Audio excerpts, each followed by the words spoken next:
Good morning. This is my second video of the six that I said I'll be making, and the subject of the sixth video is listed on the screen. Now in this video I'll be talking about India-Pakistan war and how it is likely to play out. But before I do that, there are a couple of things that I need to put on the table, starting with a brief comment by a Chinese commentator called Dr. Victor Gao, who is close to the Chinese government. Please listen to his comment. The Pakistani side and the Chinese side jointly produced the military planes, and the Pakistani side has the full benefit of all the military advances that China has made over the decades. So don't pretend to be surprised if China and Pakistan closely cooperate in defending the legitimacy of Pakistan, in defending its sovereignty and territorial integrity. Now, you talked about terrorism. I personally condemn terrorism of all colors and shapes and forms.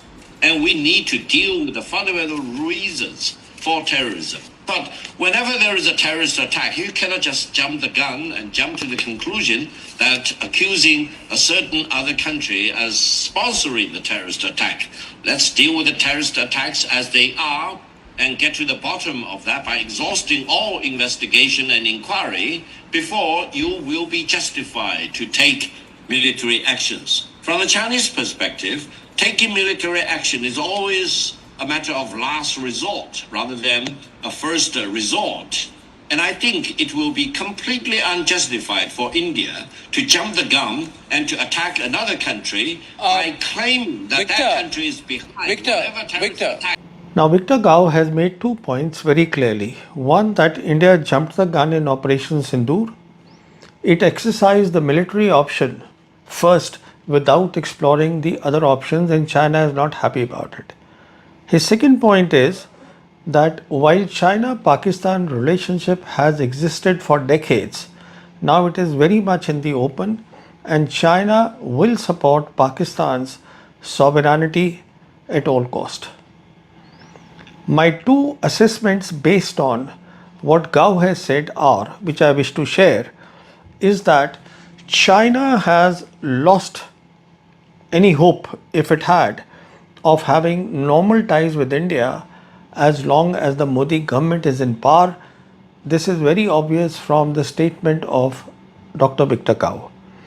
And the second thing what I want to say is that, hypothetically speaking, if in an India-Pakistan war, India raises the nuclear weapons alarm, China has the capability to take care of it, and it will do so.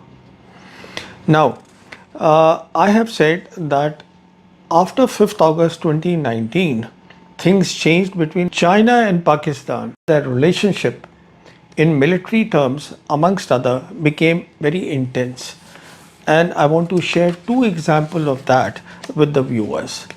One is, within 3 weeks of 5th August 2019, the two sides, the air forces, they held Shaheen 8 exercise. Now, Shaheen series exercises, the two air forces, Pakistan Air Force and PLA Air Force, they've been doing since 2012. But this Shaheen 8 was distinctive.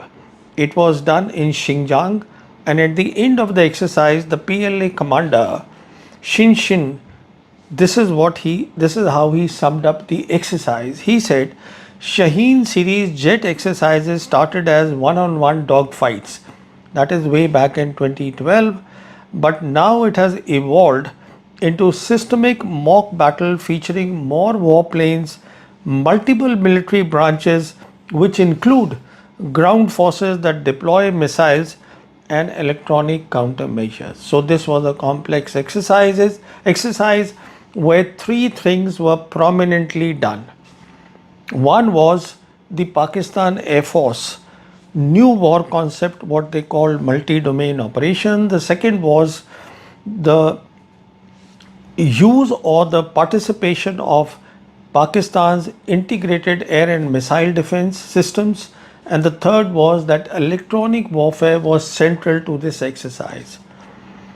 Now, within a year, the next exercise was done, which is Shaheen 9, This was done near Karachi in December 2020, and at the end of that exercise, the PLA commander said that starting last two exercises, referring to Shaheen 8 also, they exercised in highly contested environment where opposing sides were depicted to have excellent jamming capabilities to deny communications. In other words, the focus was on the capabilities in the virtual domain of war, which I have consistently maintained is where the war will be lost or it will be won.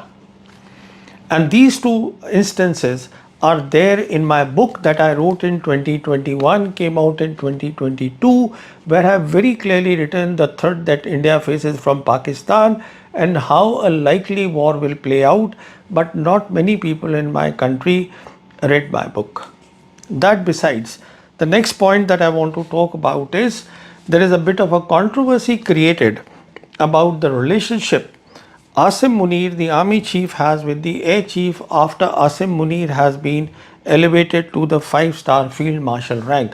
I don't think there is any controversy. It's simple as that, in the sense that Field Marshal Asim Munir not only will decide issues of war and peace with India, as I said in my last video, he will be also responsible or the sole authority over the strategic plans division, which is where Pakistan's nuclear capabilities and the entire nuclear infrastructure comes under.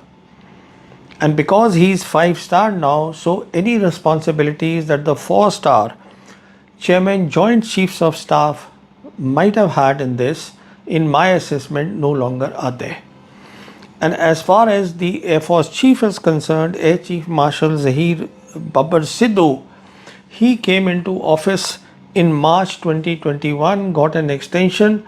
According to the press reports of Pakistan, he gave a good account in Operation Sindoor, and now it seems that both Field Marshal Asim Munir and the Air Chief Marshal Sidhu, they will be in office until 2027. Now the next point I want to talk about is, in my last video I mentioned that Sindoor has not ended in a ceasefire. It has been paused by Prime Minister Modi, and either side can lift the pause or end the pause. And the pause, once it is ended, that means the new normal, the next step is hot war. And I also said in my last video that given the total engagement between China and Pakistan, China will make sure, I mean, in any case, the two militaries would have had long discussions, briefings and debriefings about Operation Sindoor.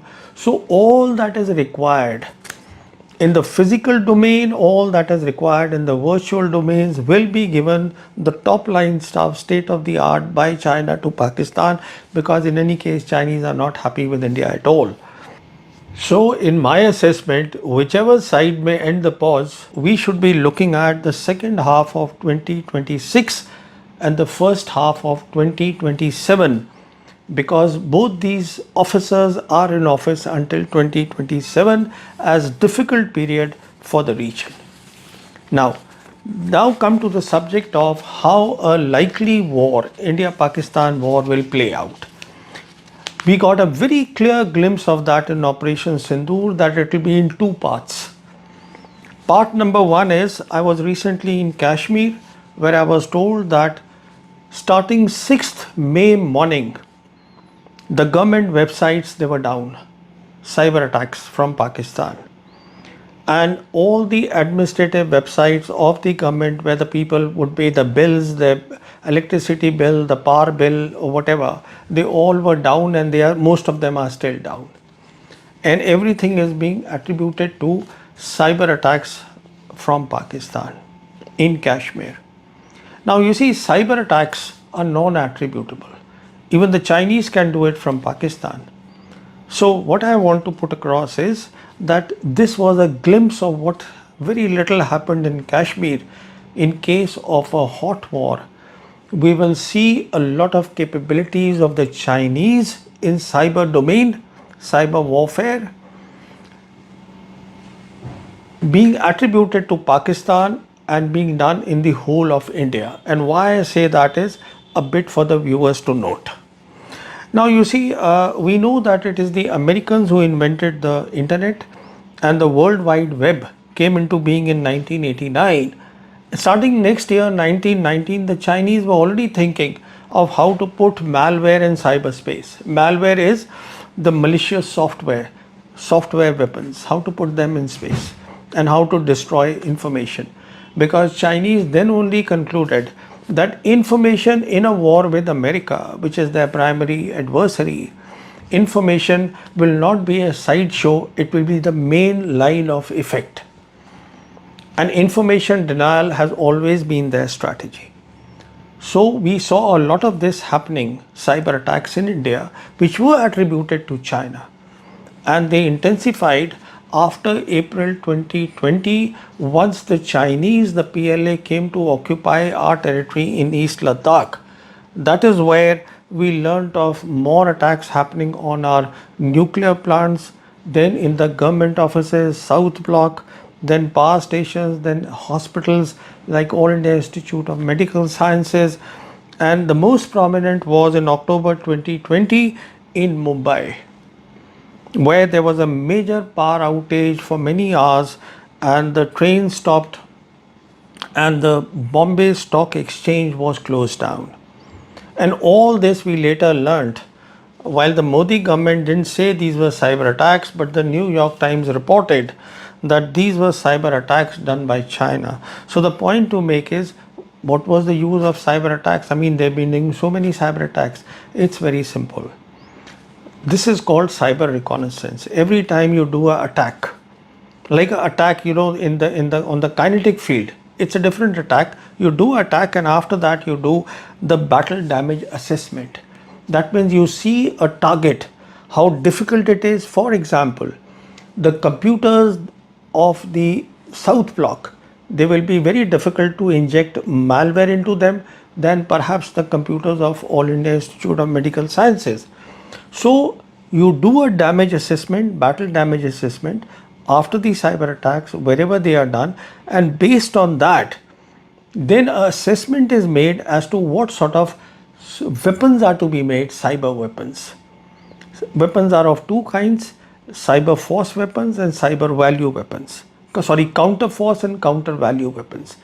Counter force refers to the military domain, and counter value refers to all these civilian institutions like financial institutions, powerhouses, and other important buildings and areas where the computers are there.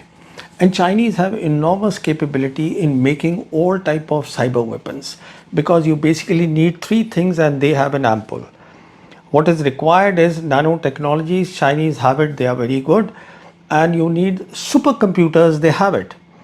And you need a lot of talent, people who can write software weapons, and Chinese have it. So the point I'm making is that if you see Kashmir, what you will see is, in a bigger sense, all across India, we will find that the attacks, cyber attacks, which I would call at that stage something like a cyber operations campaign being done by Pakistan, attributed to Pakistan, but may have been initiated by China to help Pakistan. So that is one part of the Indo-Pakistan war that we should be looking at.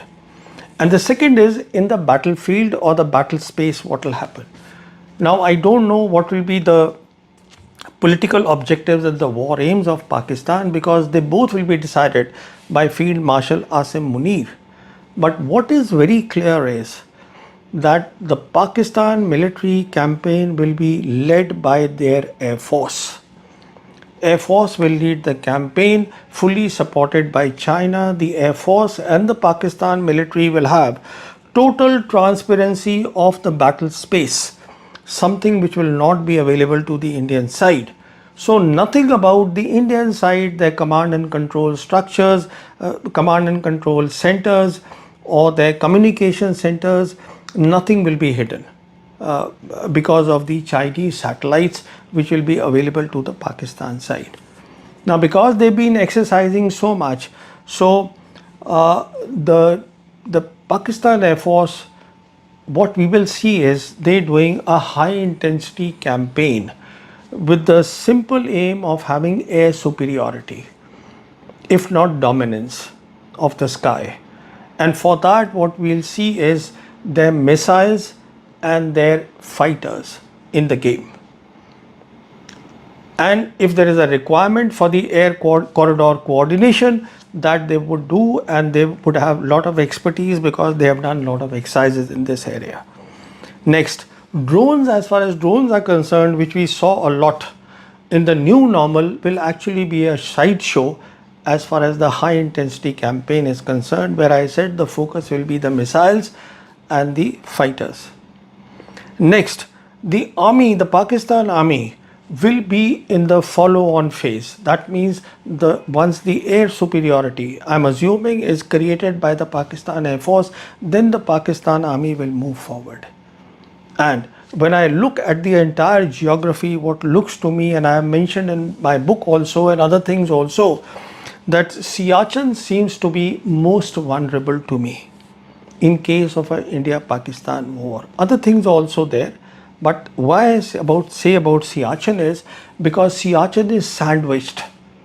On one side you have the People's Liberation Army now, because they are coming and sitting there. On the other side you have the Pakistan army sitting there. It's completely sandwiched. And if the viewers recall, the PLA was very reluctant to give concessions in disengagement at Demchok and Depsang to India. And that is the reason for that, because it's very close to the Siachen. And in any case, given their posts in the north, the Chinese posts, they will have total visibility of the entire glacier. See, I don't know how the Pakistanis will formulate their campaign in consultation with China. Please keep in mind that whatever Pakistan will do will have total blessing and coordination with the Chinese. But what I can say with certainty is that this is a war that should be avoided. And that can only happen if the Modi government does a major review to see as to how we can have peace, and peace is possible in South Asia, and peace is what we need, because a war will set back the region many decades and both countries are poor. Thank you so much.